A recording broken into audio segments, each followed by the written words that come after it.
Alors on va aujourd'hui, Bezrat Hashem, avec l'aide de Dieu, parler de Hanouka, puisque c'est un grand événement qui va bientôt arriver, Bezrat Hashem. Et plus on s'y sera préparé, mieux on pourra, Bezrat Hashem, en profiter. Il est écrit dans la Gemara Masechet Shabbat Dafkav Gimel, Amar Ravuna. Voilà ce que Ravuna disait. Haragil bener avianle banim chachamim. Celui qui est habitué, qui est méticuleux dans la mitzvah du ner, c'est quoi le ner? La bougie de Hanouka. Il y en a qui disent que c'est aussi la bougie de Shabbat. Avianle banim chachamim. Il aura le droit à des enfants chachamim. Voilà ce que la Gemara dit. Donc la Gemara, a priori, elle nous donne une ségoula, parce que je ne vois pas une autre façon d'expliquer cette phrase-là. Tu veux avoir des enfants chachamim, fais attention à bien allumer la Hanoukia, allume à l'heure, mets une bonne huile, et récite les brachot avec ferveur, avec intention. Et comme ça, tu auras le droit à des enfants chachamim. Question que je me pose, quel rapport? Ok, j'ai allumé avec de la bonne huile, j'ai allumé à l'heure, j'ai fait attention, quel rapport? Quel rapport, quel lien de causalité il y a entre le fait que je fasse attention à bien allumer et le fait que mes enfants seront chachamim?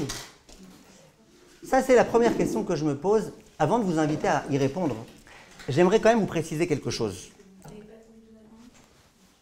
Tiens. Cette même Gemara, elle a toute une série comme ça de ces goulottes. Cette même Gemara. La Gemara, elle dit par exemple, celui qui fait bien attention à la mitzvah de mezouza, il achète une belle mezouza chez un sofer qui écrit très bien, un scribe qui écrit très bien, et puis il fait vraiment attention à l'attacher, à la fixer au moment où il faut. On dit, lui, il aura le droit à une dira na'a. Lui, il aura le droit, un peu comme Napoléon, à un bon appart.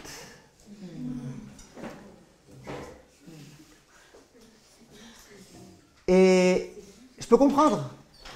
Pourquoi je peux comprendre? Chirel, pourquoi je peux comprendre? Non, que vous parliez alors que je disais des livrets Torah, ça je ne comprends pas. Mais pourquoi je peux... Ah, la blague, bon. C'est pour expliquer les blagues, ça va. C'est pour expliquer le cours, ça ne vaut pas le coup. Alors, excusez-moi. La Gemara, donc là je peux comprendre. Pourquoi je peux comprendre? Ben, c'est très simple. Si tu mets une belle mezouza à ton vêtement, à ton appartement, ben, que ton appartement, il soit assorti à ta mezouza. Je peux comprendre. Je ne dis pas que je comprends, mais au moins je peux essayer de comprendre. La Gemara, elle dit, celui qui fait attention à la mitzvah des spaghettis, vous connaissez? Les tzitzit, il aura le droit à des beaux vêtements. Je peux comprendre. Pourquoi? Il faut bien que tes vêtements ils soient assortis à tes tzitzit, tu as des super tzitzit, tu les fais bien comme il faut. Je peux comprendre qu'Hachem dise alors ok, on va te donner des vêtements qui conviennent. La Gemara, elle donne un autre... Hein? Les femmes, elles n'ont pas les tzitzit. Mais les femmes, de toute façon, elles ont des beaux vêtements, elles. Ne vous inquiétez pas pour elles. Maintenant, la question qui se pose... Excusez-moi, la Gemara, elle continue. Et elle dit, celui qui fait bien attention au kidouche, genre il achète une bonne bouteille de vin pour faire le kidouche, il fait bien attention au kidouche, lui, il aura le droit, Bezrat Hashem, à la richesse. Je peux aussi comprendre. Il investit beaucoup d'argent pour la mitzvah du kidouche, pour la mitzvah de la Havdalah. Il fait attention. Alors je peux comprendre qu'Hachem il décide de lui donner de la richesse. Les gens aujourd'hui cherchent tous des ségoulottes. Récemment, il y en a un qui m'a dit écoutez, Rav, voilà, notre Shalom Bayit c'est pourri, ça ne marche pas du tout, on ne fait que se disputer, ma femme et moi, voilà. J'ai pensé peut-être à une idée, vous me dites si c'est une bonne ségoula. Une ségoula pour le Shalom Bayit, on va faire notre aliyah. Je lui dis, si tu fais ta aliyah, Bou'aliyah.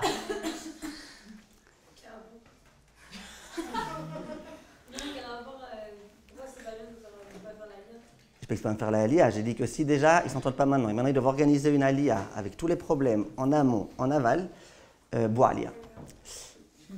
D'accord? Il y a un autre conseil, que ça m'est déjà arrivé aussi de dire au mari dans ce genre de cas. Je dis, tu peux faire la aliyah, mais sans ta femme. Maintenant, donc les gens ils cherchent des ségoulottes. Alors par exemple, l'autre fois il y a quelqu'un qui est venu me voir avec son bébé. Alors il me dit voilà, j'ai eu un bébé. Je lui dis ah, Mazal Tov, Mazal Tov. Comment il s'appelle? Fortuné. Je dis pourquoi Fortuné? Il me dit, ben, fortuné, il paraît que c'est une ségoula pour la richesse. Je lui dis, ah, je ne savais pas. On apprend tous les jours. Et... Quoi, il y a une fortunée ici? Alors, on apprend tous les jours. Alors, je lui dis, ok, bon, Bezrat Hashem, je lui dis, pourquoi c'est une ségoula pour la parnassa? Il me dit, ben, tu sais, fortune, fortuné, Richard. Bon, c'est pour la parnassa. Alors, je lui dis, bon, j'ai commencé à faire au bébé, heureux, comment ça va? D'un coup, je vois que c'est un garçon. Alors, je lui ai dit, mais c'est un garçon. Il me dit, ouais, mais l'essentiel, c'est la ségoula pour la parnassa. Donc, on a ici une ségoula meilleure pour la parnassa Shirel, c'est quoi? Bah, du coup, l'huile. Pas l'huile. L'huile, c'est pour avoir un enfant chacham. Ah. Là, et être chacham, c'est pas la meilleure parnassa toujours. Mais par contre, on a une meilleure ségoula, c'est de dépenser beaucoup d'argent pour un bon vin, pour le repas pour le kidouche de Shabbat. Je reviens à ma question. Question très puissante. Voilà, Myriam, dites-moi ce que vous en pensez. Quel rapport? Pourquoi? Parce que tu dépenses de l'argent. Non. Pourquoi? Parce que tu allumes la Hanoukia comme il faut, tu auras des enfants chachamim. La Hanoukia, je ne sais pas, mais les nérotes de Shabbat, si, parce qu'on dit que c'est quoi la première cause des nérotes, c'est justement pour avoir un bon Shalom Bayit. Très bien. Et on voit que, en fait, un enfant, il se construit le mieux quand la maison, elle est saine, et ça passe par Shalom Bayit. Très bien, très bien. Et pour Hanouka? Donc, je ne sais pas. Ok. Vous avez une idée? Dina, vous avez une idée? Et l'autre, Sipora, elle n'est pas là? Non. Quand Sipora, elle n'est pas là, j'ai pas de verre d'eau. Non. Naomi. C'est déjà ça, il était sa sœur. Ah, bon, ça mérite que j'ai pas de verre d'eau alors. Elle m'amènera une bourra quand elle arrivera. Sophia. Peut-être que les bougies, elles font référence à l'enfant et que la façon dont on s'occupe de la bougie, c'est-à-dire en étant méticuleux, etc., c'est un lien entre les enfants et la bougie. Et pourquoi la bougie, ça a rapport avec l'enfant? Les enfants, ils ne sont pas tous illuminés. Presque tous. Vous avez raison. Qu'est-ce que vous dites, mademoiselle? Yana. Vous, c'est... Attendez, je vais me rappeler. Vous, c'est comment? Chirel. Chirel, j'étais sûr. Ouais. Vous avez une idée? Non. Non. Qui est-ce qui a une idée? L'autre Chirel, elle a une idée? Non, c'est bon. Tov. Alors, je vais vous dire... Oui, ah. Peut-être que du coup on dit que la flamme ça représente la lumière, tout ça représente l'intelligence. Là en animant nous la lumière, du coup, on transmet, on met la sagesse dans le cerveau de nos enfants. Il a fait, c'est joli. La semaine dernière, vous m'avez pris mon cours, cette fois-ci. Ah, regardez, on va essayer, Bezrat Hashem, d'expliquer. Elle a raison, c'est ce qu'elle dit Chirel, mais on va dire autre chose. Elle a raison, ce qu'elle a dit Sophia, mais on va dire autre chose. On va essayer, Bezrat Hashem, de réfléchir. Mais avant ça, j'aimerais vous poser une autre question. Pourquoi on célèbre l'événement de Hanouka? Et plus précisément, qu'est-ce que ça signifie le mot Hanouka? Hanouka, ça se découpe en deux mots. Hanouka. C'est quoi Hanouka? Hanou, ils se sont reposés. Café, café, ça veut dire quoi? Le 25. Le 25 quoi? Qui se lève. Maintenant écoutez bien, qu'est-ce qui s'est passé de précis le 25 qui se lève? Eh bien vous savez très bien qu'il y a eu une guerre entre les Hashmonaïm et les Grecs. Et c'était une guerre complètement inéquitable. Et les Hashmonaïm n'avaient aucune chance de l'emporter. Et pourtant, ils l'ont emporté. Quand est-ce qu'a eu lieu le miracle de la guerre finalement remportée par le clan Israël? La plupart des Rishonim y disent c'était le 24. Kavdalet qui se lève. Donc le Kavdalet, on a véritablement vécu le miracle de la guerre remportée par une petite poignée d'hommes. Et le 25, Hanou. C'est quoi Hanou? Ben voilà, enfin on s'est reposé, enfin on était tranquille, on a retrouvé nos meubles, on a retrouvé notre Beth Amikdash, on a tout retrouvé. Viennent les Chachamim et posent une question très forte. Ils disent, mais si le miracle il a eu lieu le Kavdalet, eh ben on aurait dû faire le Kavdalet. On aurait dû célébrer Hanouka, le Kavdalet, et pas le Kafhe. Il y a Béhémet des Rishonim qui disent que le miracle, le Nes de Hanouka, il a eu lieu quand? Le 25. Ce n'est pas la plupart des Rishonim, mais il y a des Rishonim qui disent que le miracle il a eu lieu le 25. Et à cela, ils ont une preuve super forte, incontestable, brillante. Leur preuve, c'est de dire, Nescafé. Nes, Le miracle du 25. café. Voilà. Mais pas tout le monde dit comme ça. Non.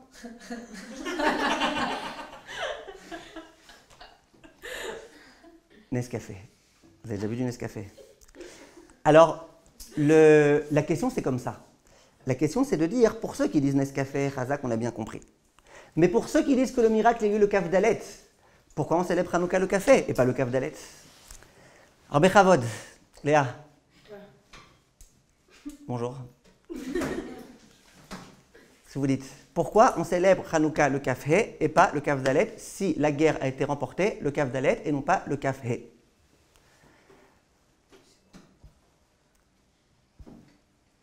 Shana. Ils n'avaient pas trouvé l'huile la veille. Hein? Ils n'avaient pas trouvé l'huile la veille. Justement. J'ai pas compris, ils l'ont trouvé la veille, alors on fait le Kaf Dalet, on fait le Kaf Gimel, je sais pas moi, mais pourquoi tu fais le café? Tal. Ils vont célébrer le café. Emma. À la base, café, c'est Yud. Hein? Café, à la base, c'est Yud. Et, mais c'est tout, on va pas mettre des S, c'est pas grave. Non, il y a écrit Hanouya, écrit Hanouka. La guerre, elle s'arrêtait le Kaf Dalet ou le Kaf He? Hein? La guerre, elle s'arrêtait le Kaf Dalet. Après, la plupart des Rishonim, elle s'est arrêtée le 24, et le clan d'Israël l'a emporté le 24. Donc pourquoi on célèbre ça le 25? Parce qu'eux, ils ont célébré le lendemain que la guerre a été. Pourquoi? Pourquoi? Avant, ils ont célébré le 25 que la guerre a été remportée. Donc, ils ont célébré le 25. Ah, vous dites eux, ils n'ont pas eu le temps le 24 de le faire. Bah oui, peut-être, je sais pas. D'accord.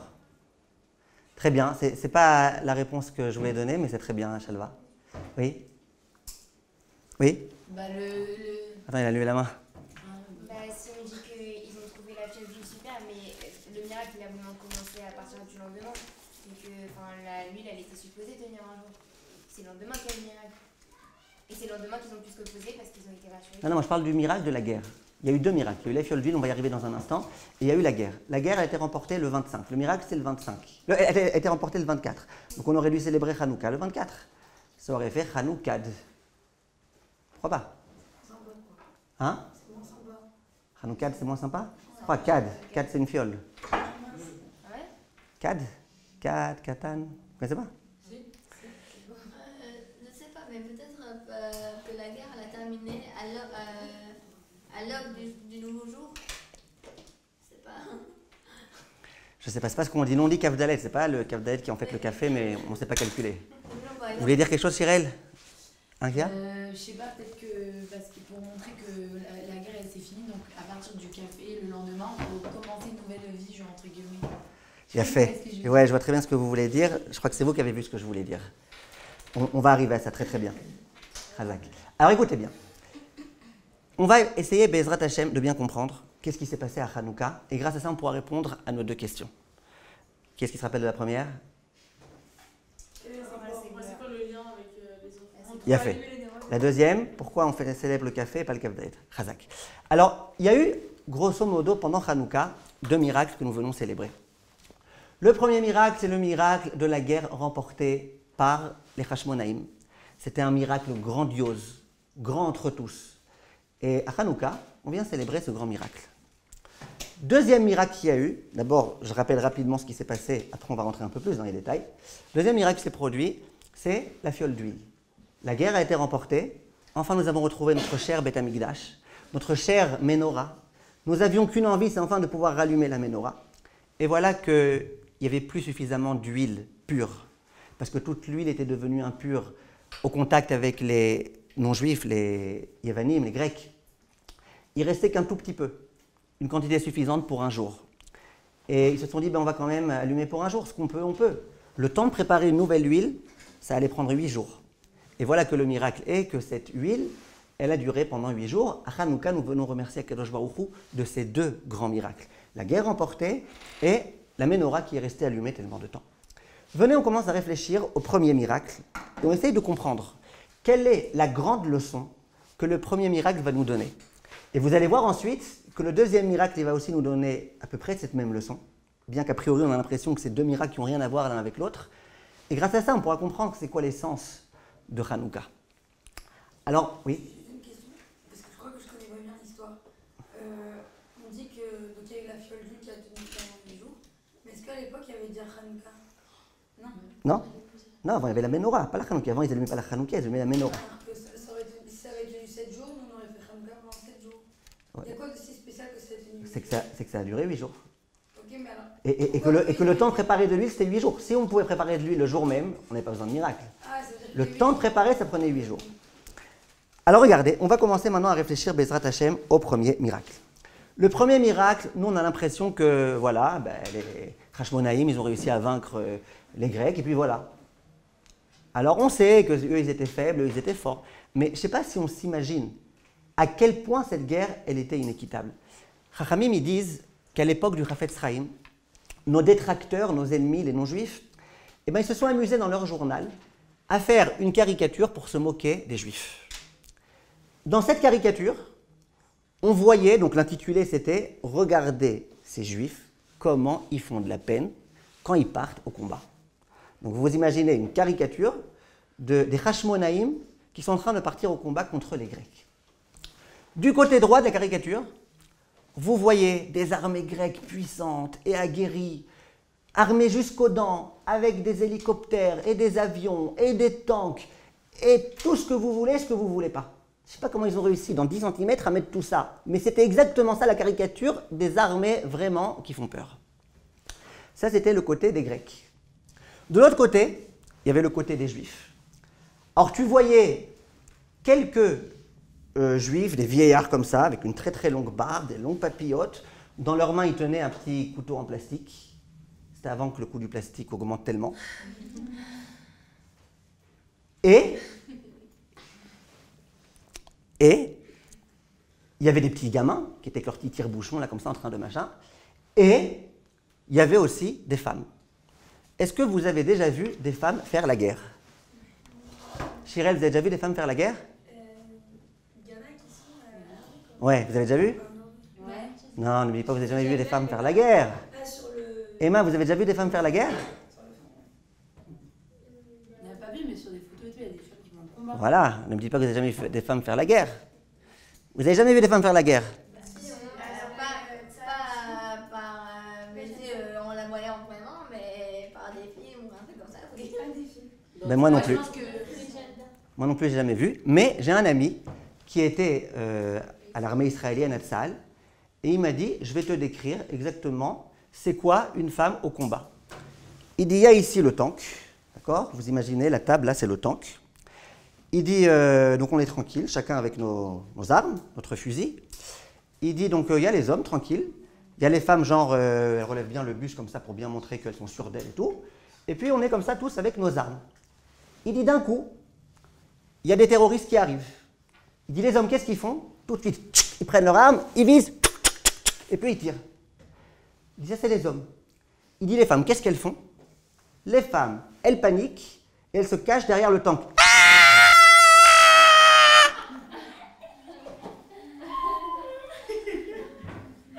Ça y est, ils sont partis? Vous êtes sûrs? Ils sont partis? Marxiste, c'est vraiment sûr. C'est lui qui m'a décrit. C'est vrai que c'était un homme. Si ça avait été une femme, il m'aurait décrit dans le sens inverse, que les hommes au combat, genre, ils se croient et tout. Et dès qu'il y a... Mais en tout cas, c'était ça, la caricature. Donc vous imaginez que ça faisait un peu peur d'avoir des armées tellement puissantes, tellement prêtes au combat, et d'être face à ça tellement peu fort et tellement peu prêt au combat. Eh bien, les gens, ils sont venus voir le Chafetz Chaim, ils lui ont dit, regardez, Gvodarav, ils se sont encore une fois moqués de nous. Alors le Chafetz Chaim, il met comme ça ses lunettes, il regarde. Il dit, j'ai pas compris. Il dit, regardez, Rav, il se moque de nous, vous avez compris là? Regardez, je vous traduis, les Juifs, ils font de la peine. Là, c'est les Juifs. Là, c'est les armées très fortes. Regardez comment ils font de la peine avec leurs petits couteaux en plastique. Le Chafetz Chaim, il dit, j'ai pas compris. Ils se sont moqués de nous, là? Il dit, Rav, vous comprenez pas? Bon, il a pensé que le Rav, il commençait à perdre sa tête. Le Chafetz Chaim, il lui dit, mais qui est-ce qui l'a emporté finalement? C'est ces armées tellement, tellement fortes et prêtes au combat, ou ces femmes, enfants, vieillards qui étaient au combat, qui est-ce qui l'a emporté? Là, je pense que grâce à cette caricature de nos ennemis, on commence un peu à toucher du doigt. C'est quoi exactement le miracle de Hanouka? C'était incompréhensible, c'était sûr, c'était perdu d'avance, comme on dit. Et à ce propos, on va dire, dans le Hallel qu'on va réciter tous les jours de Hanouka, on va dire « Even Maasu Abonim, Haïta les Rosh Pina ». Il y a une pierre qu'on a amenée au maçon pour leur demander est-ce qu'elle est bien, cette pierre. Le maçon, il a examiné comme ça, et il dit non, elle n'est pas bien, cette pierre. On ne peut rien faire d'elle. Jetez-la à la poubelle. Qu'est-ce qui s'est passé finalement de cette pierre? C'est quoi la suite? Haïta les Rosh Pina.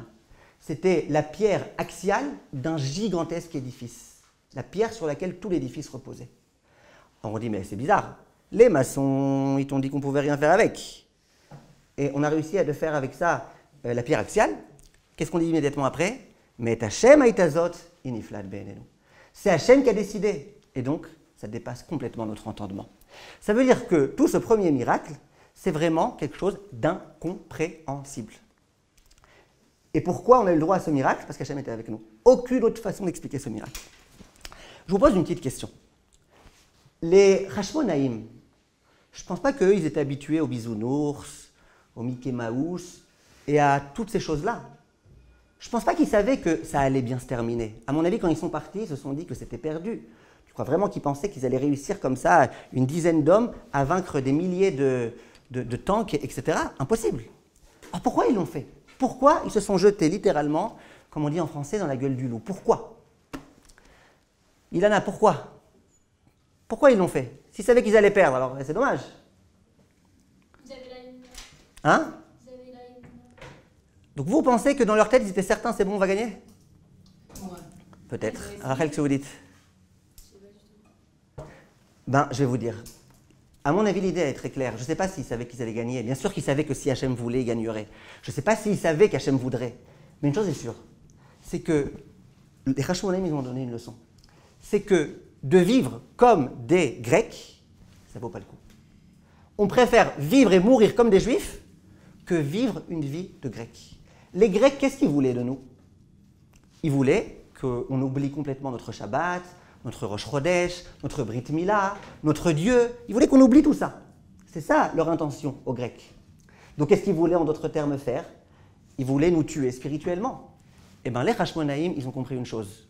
Mourir spirituellement, c'est la mort. Alors autant mourir physiquement, accéder au Olam Haba et avoir une wahad vie dans le Olam Haba, plutôt que d'abjurer et de renoncer à tout.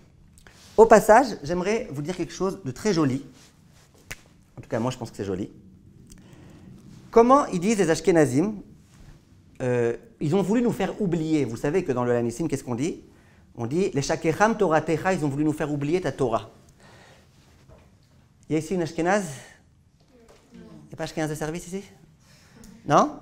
Alors comment ils disent les Ashkenazim? Ils disent les Hashkicham. Comment ils disent les Sfaradim? Il y a des Sfarad ici? Non, moi j'ai un côté ashkénaze, mais je suis pas ashkénaze. Pas grave.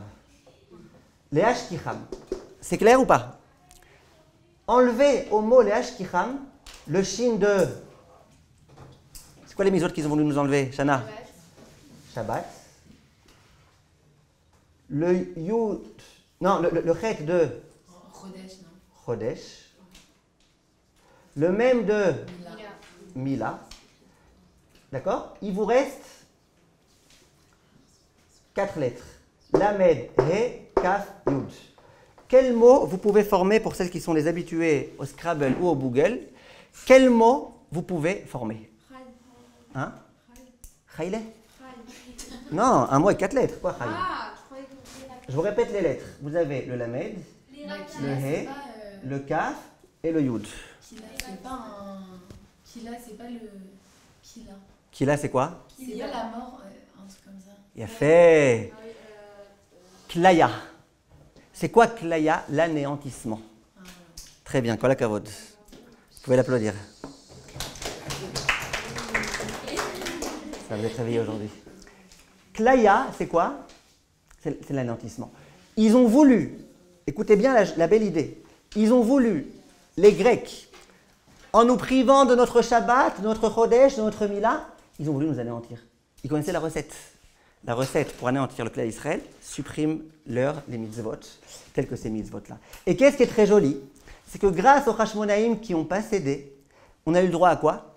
On a eu le droit à Hanouka. Qu'est-ce qu'il y a à Hanouka? Dans tout Hanouka, il y a un Shabbat. Pourquoi? Parce que Hanouka, ça dure 8 jours. Donc si ça dure 8 jours, il y a forcément un Shabbat. Vous êtes d'accord, Chirel? Qu'est-ce qu'on a aussi? On a un Chodesh. Lequel? T'es bête. T'es bête? Le Chodesh, t'es bête. Et on l'a toujours. Il n'y a pas un Hanouka, il n'y a pas de Chodesh, t'es bête. Et qu'est-ce qu'on a aussi? On a aussi la Brit Mila. Il y a tous les Hanouka, il y a une Brit Mila. En dehors de ça, ça dure 8 jours, c'est les 8 jours de la Brit Mila. Donc viennent Chachamim et disent que grâce au Hashmonaïm, on a enfin retrouvé toutes ces dimensions-là qu'on a failli perdre et qu'on aurait perdu si jamais on avait cédé à ce que nous demandaient les Grecs. Maintenant, écoutez bien.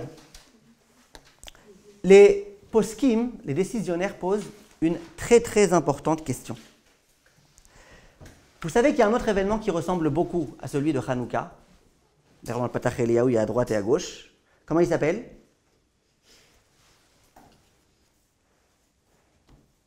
Quel événement dans le Klal Israël ressemble beaucoup à Hanouka? Ne dites pas Noël. Je vous parle dans le Klal Israël. Quel événement ressemble beaucoup à Hanouka, Léa? Purim. Purim. Quel rapport? Purim aussi, on a voulu nous tuer. Purim aussi, on a été, Baruch Hashem, préservés. Purim aussi, on dit le Halanissim. Il y a beaucoup de rapports entre Purim. On fait aussi la joie. Hein? Une minute. Ça, c'est le concept de Purim. Purim et Hanouka, c'est à peu près la même chose. Vous êtes d'accord avec moi que Achashverosh, c'est un pourri? Un ripo, hein? Vous êtes d'accord avec moi que Haman, c'est un pourri? Comment on dit le pourri au pluriel en hébreu? Purim. Vous avez compris pourquoi ça s'appelle Purim. Maintenant, quelle est la différence entre Purim et Hanouka? L'une des différences, eh ben, c'est qu'à Purim, on a l'obligation de manger. Comment elle s'appelle la mitzvah de manger à Purim? Mishté. On a l'obligation de manger à Purim. Quelqu'un qui dira non, non, moi je suis au régime, je fais le jeûne le jour de Purim, il n'y a pas de jeûne, il n'y a pas de régime. Purim, tu manges. À Hanouka, il y a un devoir d'allumer la Hanoukia, il y a un devoir de réciter le Hallel, mais il n'y a pas de devoir de manger. Question, pourquoi à Purim tu es obligé de manger, or qu'à Hanouka tu n'es pas obligé? Bechavod Rachel. Parce que Achashverosh, il allait faire un michté. D'accord, à part ça. Chirel, à part ça. Je réfléchis. Parce que la nourriture, c'est pour nous spiritualiser. Et alors pourquoi à Hanouka, on ne veut pas de nourriture? Une seconde, je vais y arriver. Mais pourquoi? Chirel, pourquoi? Pourquoi on n'est pas obligé de manger à Hanouka? Pourquoi on n'est pas obligé de manger? Pourquoi on a le droit de jeûner si on veut, alors qu'à Purim, c'est complètement interdit? Parce que je pense que c'est par rapport à justement le culte du corps et tout. Nous, on a gagné une guerre spirituelle en vrai. Enfin, en vrai, c'est tout le truc de Purim et Hanouka. Genre Hanouka, il voulait nous tuer spirituellement, donc... Il a fait... Cette semaine, c'est elle qui nous a pris notre course. Aussi une Chirel, ça va. Alors, Chirel, elle a dit la bonne réponse. On ne va pas l'applaudir cette fois-ci parce qu'elle commence un peu à me faire de la concurrence. Donc moi, je vais l'applaudir. Mais la réponse, c'est ce que Chirel a dit. Écoutez bien, l'un des grands poskim qui s'appelle le Levouche. Il dit ce qu'elle dit, Chirel. Le Levouche, il dit comme ça. Il dit, à Hanouka, qu'est-ce qui s'est passé? Ils ont voulu notre corps ou ils ont voulu notre âme? Notre âme. La preuve, c'est que si à cette époque-là, on avait accepté d'aller dans leurs universités et d'étudier tout ce qu'ils souhaitaient, ils nous auront dit « Ok, avec plaisir, on vous accepte. » Oui ou non? C'était quoi le problème? C'est que nous, on a refusé. Mais si on avait accepté, ils nous auraient accepté tel quel. Notre corps, il ne les dérangeait pas. C'était notre spiritualité qui les dérangeait. Donc, puisque c'est notre âme qui a été sauvée, eh ben, on va réjouir notre âme. Comment? En faisant des choses spirituelles, en intensifiant par exemple l'étude de la Torah. Par contre, à Purim, qu'est-ce qui s'est passé? Haman, lui, voulait nous tuer. Même si on disait Haman, allez, c'est bon, on fait comme toi, on devient nous aussi des non-juifs et tout. Haman, il aurait dit non, moi je vous tue, vous êtes, comme on aura dit plus tard, la race inférieure, je ne veux pas de vous. Donc qui est-ce qui était en péril? Notre corps. Donc qu'est-ce qu'on fait? Qu'est-ce qu'on fait donc? Eh bien, on réjouit notre corps. Comment on réjouit notre corps à Purim? En mangeant. Maintenant, je vois que Chirel, elle est très, très, très énervée. Chirel, oui, vous? Oui. Parce que je suis en train de la priver de ses beignets.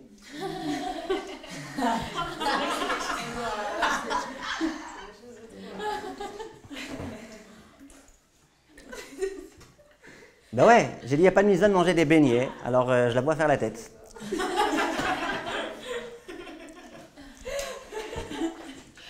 Ouais, si vous mettez la main ici, c'est sûr que je ne verrai pas ce que vous faites. Alors, Chirel, j'aimerais vous dire quelque chose de très très simple. C'est que c'est vrai qu'il y a une coutume de manger des beignets, et je vous l'accorde, cette coutume. Juste 3 mesures de sécurité avec les beignets.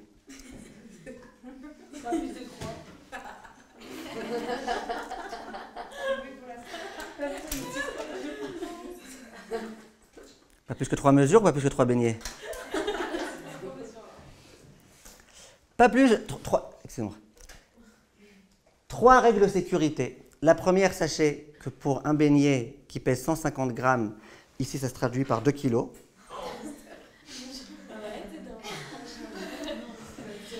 Le deuxième principe, c'est que pour perdre le poids qu'on a mangé dans nos beignets de Hanouka, il faut 2 ans de salle de sport.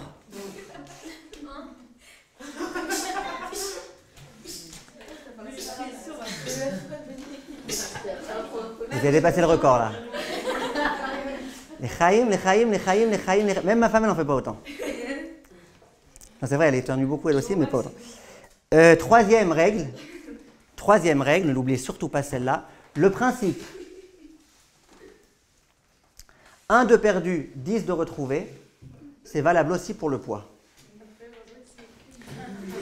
J'espère que vous n'en voudrez pas à Chirel de vous avoir mis la remma, mais c'est ça la différence entre Purim et Hanouka. D'accord? Alors maintenant, trêve de sérieux, on va commencer à plaisanter. Hein? On rappelle que Hanouka, c'est 8 jours, Ouais, mais là, il y a une mitzvah de manger. Alors que là, c'est juste la mitzvah de faire plaisir à Chirel, c'est différent. Elle va m'en vouloir, Chirel, elle va m'en vouloir. Non? Alors regardez, maintenant, je passe rapidement, parce qu'on n'a pas le temps, au deuxième miracle, et vous allez voir l'importance du deuxième miracle. Le deuxième miracle, c'est quoi? S'il vous plaît, concentrez-vous. C'est quoi le deuxième miracle? Le deuxième miracle, c'est, on a voulu allumer la Hanoukia, la Menorah, on pouvait allumer que pour un jour, et ça a duré pendant 8 jours. Vient le Pnei Yehoshua. J'aimerais beaucoup rigoler avec vous, Chirel. Vient le Pnei Yehoshua et pose une question très forte. Il y a un principe dans la halacha qui s'appelle que Tum'a Utra Betzibor. Ça veut dire quoi? Ça veut dire que l'impureté, elle est autorisée quand c'est pour la collectivité. Ça veut dire que si je veux me servir de quelque chose d'impur pour moi-même, je ne peux pas. C'est interdit. Mais si je veux me servir de choses impures pour le bien de la collectivité, on a le droit. En l'occurrence, la Menorah, elle était instituée pour qui? Pour la collectivité. Donc dis-le, Pnei Yehoshua, c'est quoi tout ton grand miracle là? Zarma, Baruch Hashem, que l'huile elle a duré 8 jours. Si elle n'avait pas duré 8 jours, de cette façon, on avait une huile qui était impure. Pour le bien de la collectivité, on pouvait s'en servir. Et tout se serait bien passé. Vous comprenez la question? En d'autres termes, mais revenez.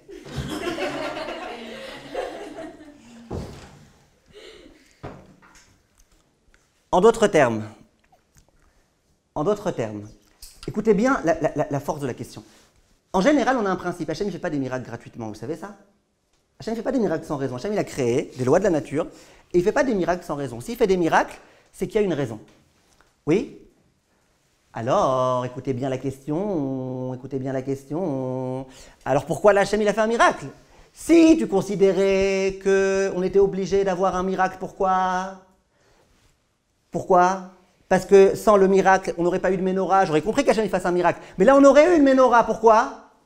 Parce qu'on avait le droit d'allumer avec une huile impure. Ça, c'est la première question.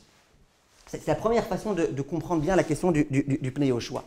Deuxième façon de comprendre la question du Pnei Yehoshua. Quand est-ce qu'on vient célébrer un miracle? Dans le cas où, s'il n'y avait pas eu ce miracle, on aurait été fichu. Oui ou non? Mais si, dans tous les cas, même s'il n'y avait pas eu le miracle, j'aurais pas été fichu. Alors, vous êtes bien d'accord qu'il n'y a pas besoin de célébrer le miracle? Vous êtes d'accord avec moi ou pas? Qui n'est pas d'accord? Qui n'est pas d'accord? Vous êtes d'accord? Je vous donne un exemple. Imagine que ce soir, j'arrive et je vous dise, les filles, ce soir, c'est la fête. Vous allez me dire, il est Lubavitch, lui, il y a peut-être qu'il se lève, c'est la fête. Ouais, je suis Lubavitch, ça te dérange? Je suis Lubavitch, voilà, je suis Lubavitch. Le chapeau comme ça. Est-ce qu'il y a, ça te dérange? Mais je ne suis pas Lubavitch. Et pourtant, je vous dis, ce soir, c'est la fête. Pourquoi ce soir, c'est la fête? Je vais vous dire, regardez, j'ai voulu venir au séminaire et j'ai voulu venir en taxi. Et j'étais sur le point d'essayer d'arrêter un taxi. D'un coup, il y a un monsieur, un ami à moi, qui est passé avec sa voiture. Premier miracle, il s'est arrêté. Deuxième miracle, il a ouvert la fenêtre. Troisième miracle, il m'a dit tu vas où là? Alors, je lui ai dit mets-toi de tes oignons. Lui il me dit peut-être je peux te prendre. Je lui ai dit ne te fatigue pas. Il me dit tais-toi, monte. Je suis monté et il m'a amené au séminaire. Et grâce à lui, je suis arrivé 4 minutes en avance. Et vous, du coup, vous n'aviez pas que 10 minutes de retard, mais 14 minutes de retard. Est-ce que c'est un miracle? Et donc, ça y est, on fait la fête. Voilà, maintenant, dorénavant, le Yud-Tet qui se lève à la source. Tant que je suis encore en vie, Bezrat Hashem, jusqu'à 120 ans, on fait la fête. Vous êtes d'accord que c'est complètement bizarre ce que je raconte? C'est pas un miracle, c'est un miracle que quelqu'un soit arrêté, qui m'ait pris en trempe. Bah oui, quand même. J'espère que trempe, ça vous rappelle pas trop Donald, hein? Ni Picsou. C'est pas un miracle. Bon, je vais vous dire que c'est un miracle. Alors écoutez bien, là, je vais vous convaincre que c'est un miracle. Qui est-ce qui a dit que c'était pas un miracle? Tout le monde. Je vais vous convaincre que c'était un miracle. Cet homme-là, donc cet ami qui m'a pris en trempe, il met jamais les pieds en Israël.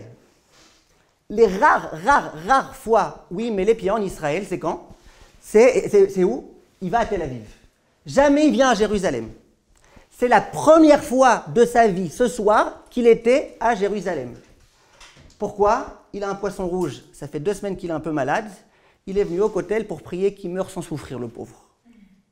C'est un miracle alors qu'il soit venu là, qu'il m'ait pris. Sophia, c'est pas un miracle? Non, mais j'ai compris ce que vous voulez dire. Attendez, non, donc c'est un miracle, c'est un truc qui est impossible, impensable. Mais est-ce que c'est une raison maintenant pour qu'on dise, allez, le Yud-Tet qui se lève maintenant, chez nous, on fait la fête?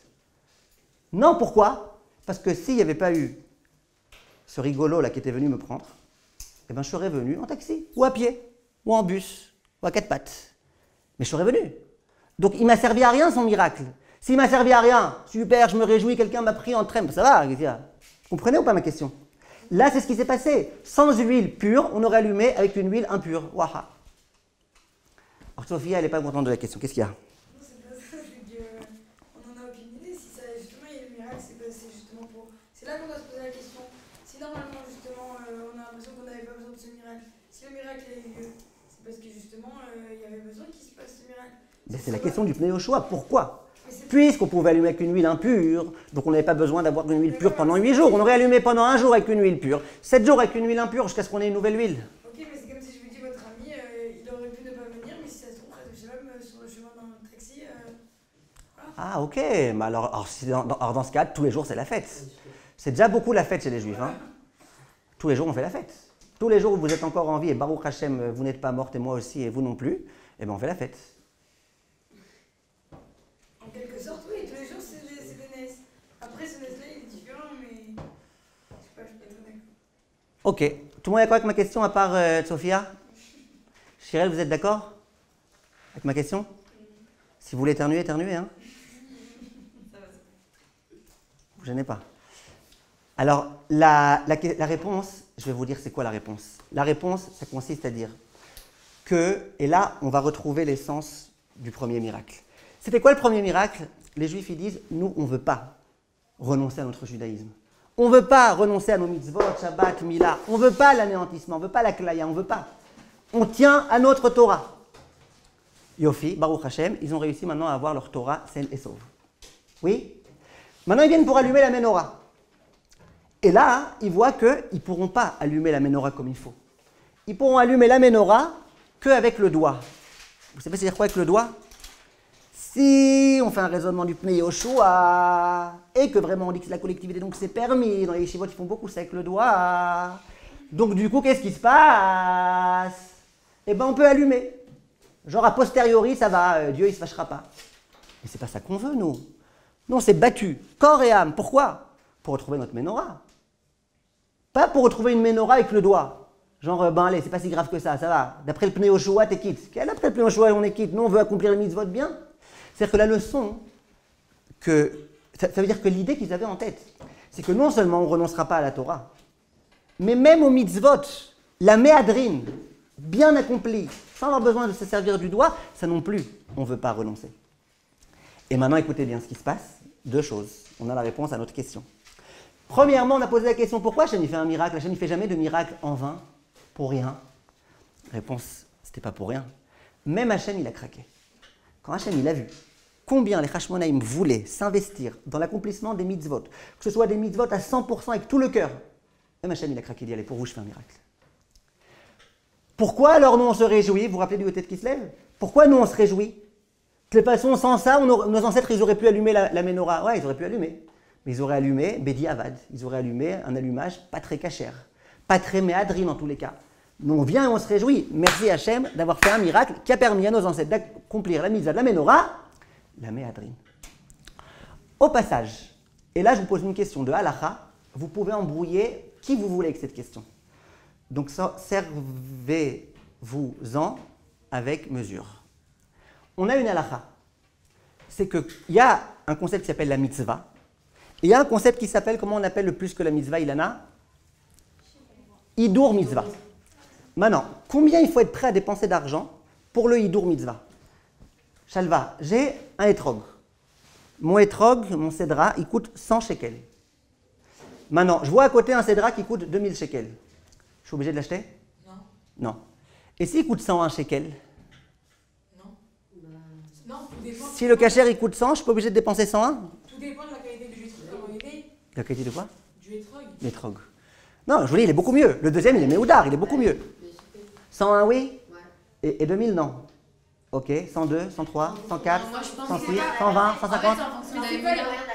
Mais c'est pas le prix qui Ouais. permet de doubler le. Non, de la- le Ouais. bénéfice de la mitzvah. D'accord. Mais il y a quand même ici la halakha. La halakha, même là, elle a son mot à dire, c'est dans les halakhot et trog. Dans les halakhot arbat aminim. La halakha, même là, elle a quelque chose à nous dire. Elle nous dit, tu rajoutes jusqu'à un tiers du prix du cachère. Donc si le cachère il coûte 100 shekels et que le méoudar il coûte 2000 shekels, le plus beau il coûte 2000 shekels, c'est pas la peine, c'est plus que le tiers. Si le cachère il coûte 100 et le méoudar il coûte 101 shekels, eh ben, tu vas dépenser un shekel de plus. Et jusqu'à où ça va aller cette demande de faire jusqu'à? Eh bien ça va être jusqu'à ce que le etrog il arrive à 133,33, jusqu'à ce que tu t'étouffes. J'ai jamais compris pourquoi ils n'ont pas pu départager à la fin, mais moi un petit 7 à la fin, je sais pas moi, un petit 5. 3, mais ma calculatrice elle explose et ça ne s'arrête pas. Vous êtes d'accord? Un tiers de 100, c'est 33, ouais. Donc qu'est-ce qu'on fait? On a besoin de dépenser jusqu'à 133,33 centimes pour le etrog qui est méoudar. Ça c'est un principe de halakha, ne me dites pas que vous n'êtes pas d'accord Sophia, parce que ça ne changera rien à la halakha. Vous êtes d'accord? Oui, mais j'ai pas le choix. Alors maintenant, je vous pose une question, Sophia. Les halakhot de Hanouka, elles contredisent ça, mais de façon vraiment délirante. Excusez-moi le terme. Délirante, pourquoi? D'après la halakha, combien on est obligé d'allumer de Nerot Hanouka le dernier jour? Allez, je prends le cas le pire. Le 8e jour. D'après la halakha stricte, combien on doit allumer de Nerot? Bah, 8. Non, d'après la halakha stricte, ça veut dire le pauvre, il n'a pas d'argent, il doit faire le minimum du minimum. Tal, vous qui rigolez, combien il faut le dernier jour? Je vous l'ai dit, je vous l'ai montré. 1. Comment vous faire pour que vous compreniez 1? Il faut faire comme ça. 1. C'est un Ashkenaz qui a 25 enfants. On est le 8e jour de Hanouka. Combien il doit allumer? 1. Mais pas un lui et un chaque enfant. 1 pour toute la famille, on est quitte. La halakha, elle vient, elle dit, mais attention, il y a le concept de méadrine. Va allumer le premier jour 1, le deuxième jour 2, le troisième jour 3, le quatrième jour 4, le cinquième jour 5, etc. Et il y a le concept de méadrine, mina méadrine, chacun l'explique à sa façon dans la halakha, mais en tous les cas, ça veut dire qu'un ashkenaz qui a 25 enfants, il doit allumer le 8e jour 25 fois 8 bougies, avec le shamash 9, tu fais le calcul, tu me le diras la semaine prochaine. Alors, il est où le tiers là? On a dit, si, d'après la halakha stricte, 1, combien il faut être prêt à rajouter? 1 et un tiers. Vous allez me dire, mais comment on fait pour allumer un tiers de bougies? Ça, on répondra après Hanouka. Pourquoi ils allument 400 000 bougies? Ils prennent le 1, ils le multiplient par 400 000. C'est une bonne question, Shalva, ou pas? C'est une question super puissante, non? J'ai pas trop compris. Même Dina, elle n'a pas de réponse. Vous avez une réponse? Quoi, qu'est-ce que vous avez compris? J'ai pas compris le. Encore une fois, le 8e jour de Hanouka, d'après la halakha stricte, vous allumez une bougie, vous êtes quitte. Même si vous êtes ashkénaze et que vous avez 20 enfants. Mais c'est 8 le 8e jour, non? 8, c'est Méadrin et Méadrin mina Méadrin. D'après la halakha stricte, quelqu'un qui me dit, moi j'ai allumé qu'une bougie le 8e jour. Est-ce que je suis quitte de ma mitzvah? Réponse, oui. Maintenant la halakha, elle dit, mais nous on essaye d'être Méadrin, et même Méadrin mina Méadrin. Et donc qu'est-ce qu'on fait? Eh bien on allume beaucoup plus. Question, je veux bien que ce soit Méadrin, mais même dans Méadrin, il y a des halakhot. On a dit jusqu'à un tiers, pas plus. Là t'allumes, tu passes de 1 à 800. Il y a un problème. Moi, je voulais que tu passes de 1 à 1,333333 à... Toi, tu es passé de 1 à 800. Vous êtes d'accord que ça bug? Myriam, vous n'êtes pas d'accord? Alors, c'est quoi la réponse? Eh bien, la réponse, c'est que la leçon de Hanouka, au travers des deux miracles, c'est de dire, nous, on tient à notre mitzvah, la méadrin. Pour nous, les mitzvot, c'est du la méadrin. Et pour bien appuyer ça, eh bien, il y a les dépenses beaucoup. Dépenses, fois 800, fois 2000. Dépenses! Pour une fois, on ne te demande pas de ne pas dépenser trop. Pourquoi? Pour que ça rentre bien dans ton esprit, et dans l'esprit de tes enfants, et dans l'esprit de tout le monde, que à Hanouka, le miracle, il est provenu grâce au fait que ce qui était important pour nous, c'était le méadrin. Et c'est pour ça qu'il y a un nouveau concept qui est sorti dans les Chot Hanouka. Méadrin, mina méadrin. Aujourd'hui, dans tous les restaurants, il y a écrit méadrin, mina méadrin. Mais dans la halakha, ça n'existe pas. Dans la halakha, le seul endroit où vous trouvez le concept de méadrin, mina méadrin, c'est ni dans l'Ilchot Tfilin, qui est d'Eoraïta, ni dans l'Ilchot Etrog, qui est d'Eoraïta. C'est dans les halachot Hanouka qui n'est pas d'Eoraïta. Pourquoi? Eh bien, on a compris maintenant la leçon, parce que ce qu'on vient célébrer à Hanouka, c'était justement ce point-là. J'aimerais terminer Bezrat Hashem en réfléchissant bien avec vous. Quelle est donc la leçon de Hanouka? Avec quoi on va devoir sortir de Hanouka, Bezrat Hashem? Je sais qu'on n'est pas encore rentré, mais quand on va sortir de Hanouka, avec quelle leçon on doit sortir? Eh bien, avec la leçon que les mitzvot, la méadrin, il n'y a pas mieux que ça. Ce n'est pas simplement la Torah en grand, en gros, c'est bien, c'est sympa. Non, la Torah, c'est très bien et important, et ça vaut le coup de se tuer pour la Torah, si on veut nous en priver. Mais pas que la Torah. Nous, on veut une Torah, la méadrin, une Torah bien accomplie, avec toutes les mitzvot, avec tous les détails. On est prêt à dépenser de l'argent pour ça. Et voilà. Une fois, il y a une dame qui m'a téléphoné. C'était à Hanouka. Et elle me dit allô.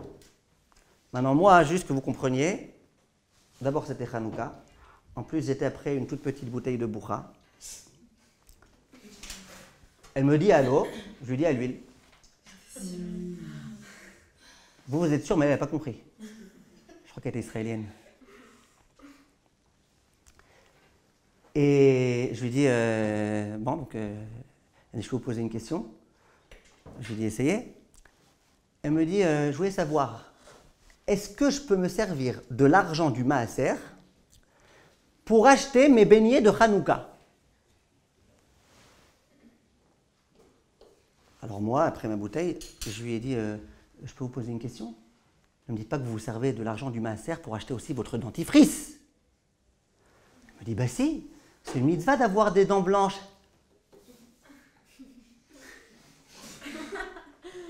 Regardez pas les miens, juste. Je lui dis, mais vous croyez que l'argent du Maaser, c'est genre, t'as gagné au loto, tu fais ce que tu veux avec, t'achètes des cadeaux aux gens, viens, j'ai un petit machin. C'est pas comme ça. Mais oui, il y a des gens qui veulent faire les mitzvot un peu, genre, c'est trop cher d'acheter béni avec mon propre argent. Viens, on prend un autre argent qui n'est pas mon propre argent et on prend d'une autre poche, comme ça on peut... C'est pas ça, Hanouka. Hanouka, c'est pas ça. Hanouka, c'est même la leçon. T'accomplis les mitzvot de la façon la meilleure. T'accomplis avec ton argent. L'argent du Maaser, c'est pour le Maaser. Ton argent à toi, c'est pour les beignets. Et c'est comme ça que ça fonctionne. Maintenant, j'aimerais juste vous dire, grâce à ça, on a pu répondre, Bezrat Hashem, à nos deux questions. Une seconde, s'il vous plaît. Deux questions, on va pouvoir y répondre, Bezrat Hashem.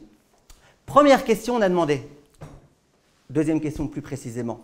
Pourquoi on célèbre le Kaf He et pas le Kaf Dalet? Réponse. C'était quoi la grande joie du Klal Israël? C'est d'avoir réussi à faire la guerre et à avoir emporté. Nous, on aurait préféré qu'il n'y ait ni guerre, ni besoin de l'emporter. Ni miracle, ni Hanouka, ni beignet. Ça, non, ça, on est content qu'il y ait Hanouka. Mais vous êtes conscient que la guerre, on ne la voulait pas. Nous, qu'est-ce qu'on voulait?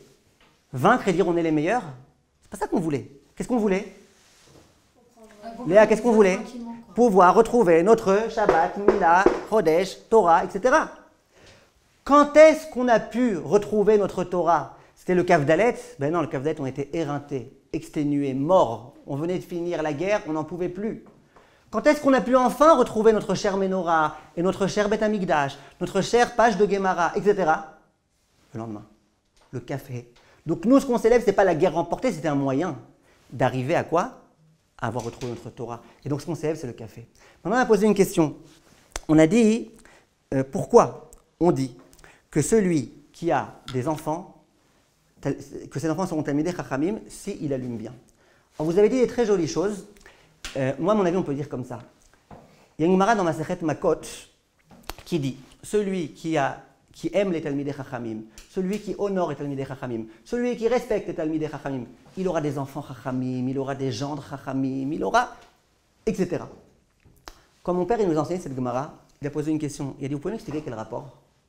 On aime bien être genre pied à terre. Quel rapport? Parce que tu aimes le Chacham, ton fils sera Chacham, ton fils c'est un Baha, et toi tu aimes le Talmid Chacham, comment ton fils il va se transformer de Baha en Chacham?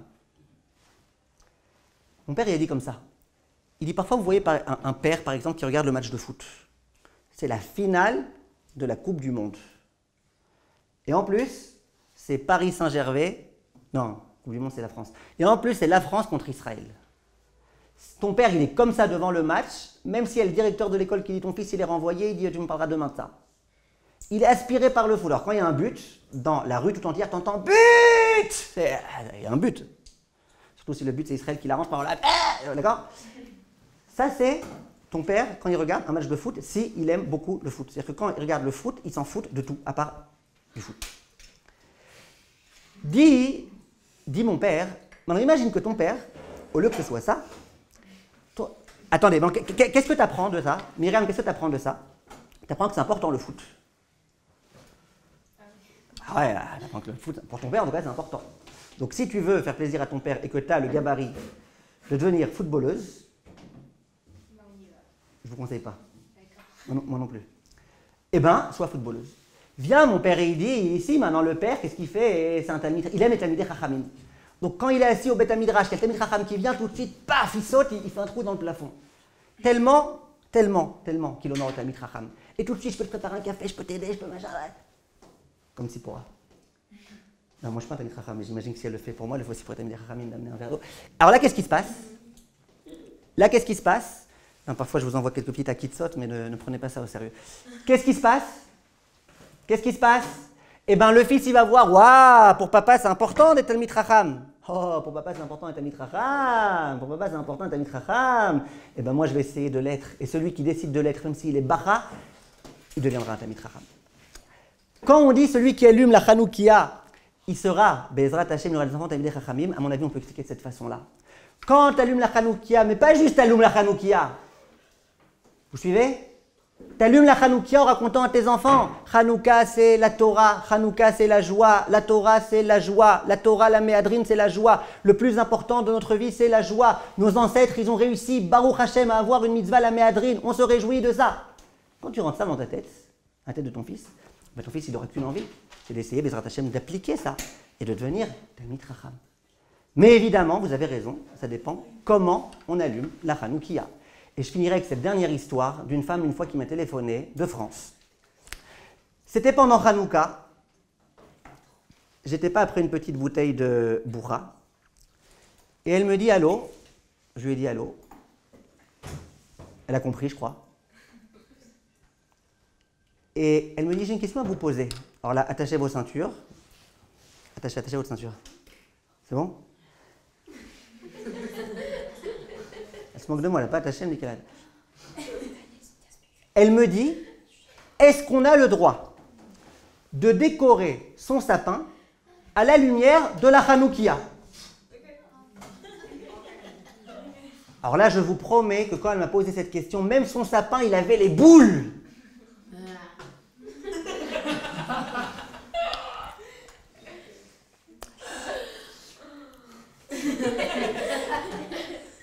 C'est qui, juste que je la vois?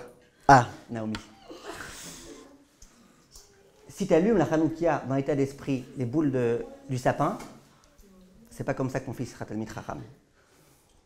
Par contre, si tu allumes la Hanoukia dans l'état d'esprit dans lequel on a invité, Bezrat Hashem, on aura le droit d'avoir des enfants Talmidei Chachamim, d'être soi-même Talmid Chacham, Bezrat Hashem, on aura le mérite de se renforcer en Torah, en Yirat Shamayim, Bezrat Hashem, c'est ce que je vous souhaite. Amen. Et vous partez en vacances là? D'accord. Hein? Vous partez à Paris. Alors je vous souhaite Bezrat Hashem. Ah, Marseille, Hazak. Alors je vous souhaite Bezrat Hashem de très très bonnes vacances. Faites beaucoup de Kiddush Hashem là-bas. Hein?